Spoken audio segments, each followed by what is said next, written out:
يا حلوين، كيفكن؟ ان شاء الله تكونوا بخير. يلا نجهز فطورنا لليوم. اليوم بدي اعمل فطاير حورانية. اول اشي رح افرم البندورة فرم ناعم.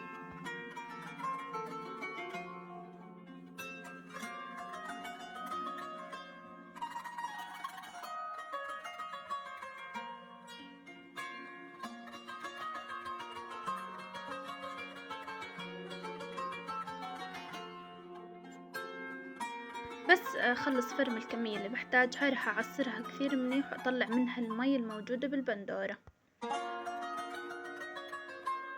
هون لحتى اجهز اللحمة بدي افرم بصل فرم ناعم واضيفه بقلب الطنجرة، وبعدين بضيف عليه اللحم الناعمة.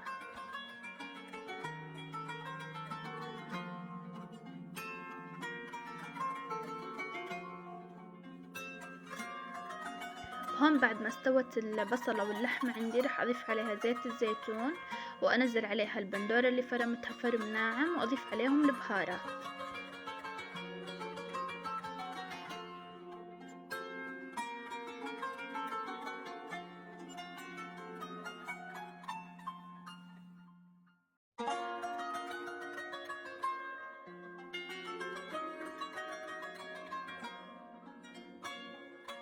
للبهارات ضفت بابريكا، ملح وفلفل اسود وبهارات مشكلة وبهارات لحمة.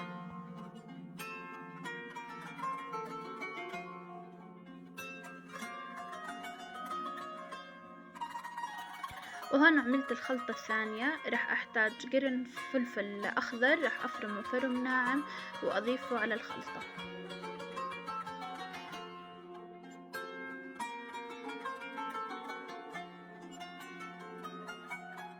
هون اخذت قسم من اللحمة والبصل اللي عملتهم مع البندورة، ضفت عليهم الفليفلة الخضراء، ورح اضيف عليهم دبس فليفلة ودبس رمان.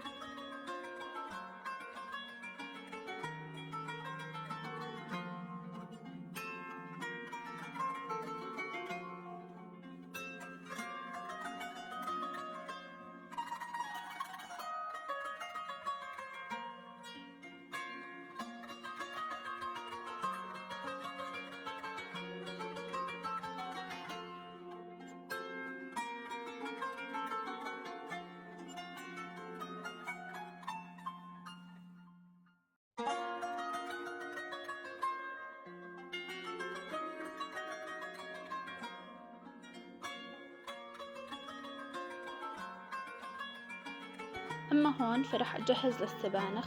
اول اشي نقيت السبانخ، بعدين رح افرمه.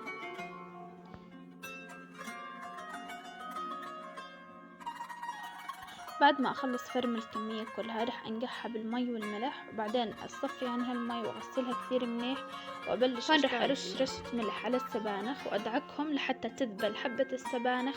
بكون انا خلصت. كل ما تذبل عندي كمية بشتغل فيها بحط كمية كمان هيك لحتى تخلص الكمية كلياتها.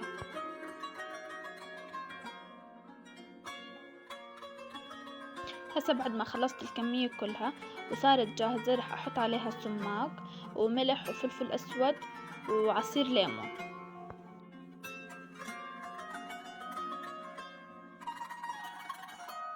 وهون عندي حبة بصل فارمها فرم ناعم، رح اضيفها عليهم وادعكها لحتى تذوب حتى البصل.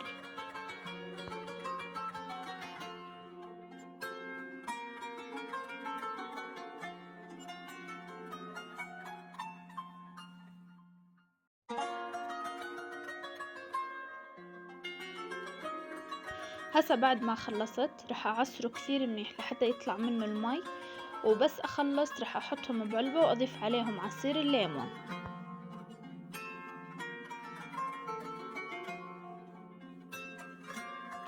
وهون بضيف عليه عصير الليمون وزيت الزيتون، وهون بتكون عندي الخلطة جاهزة.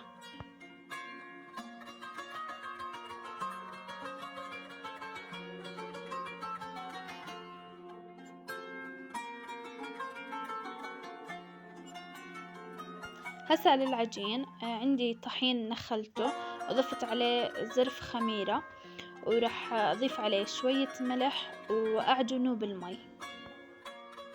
لعجينة الفطاير ما بستخدم غير الملح وزرف الخمرة والمي.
وهيك شكل العجينة بعد ما تخمرت.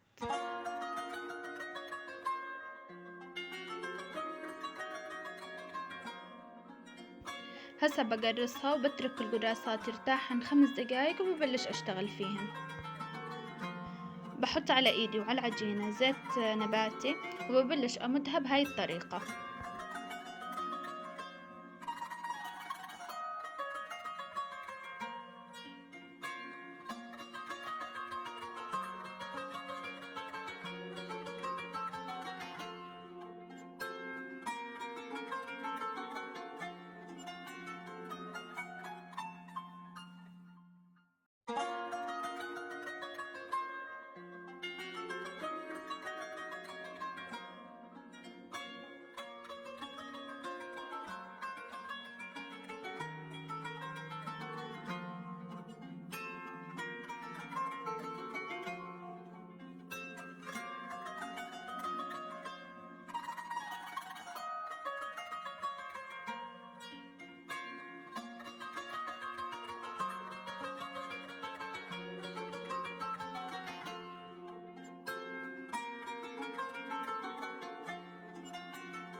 طبعا انا نسيت اصور لكم فقرة الكشك.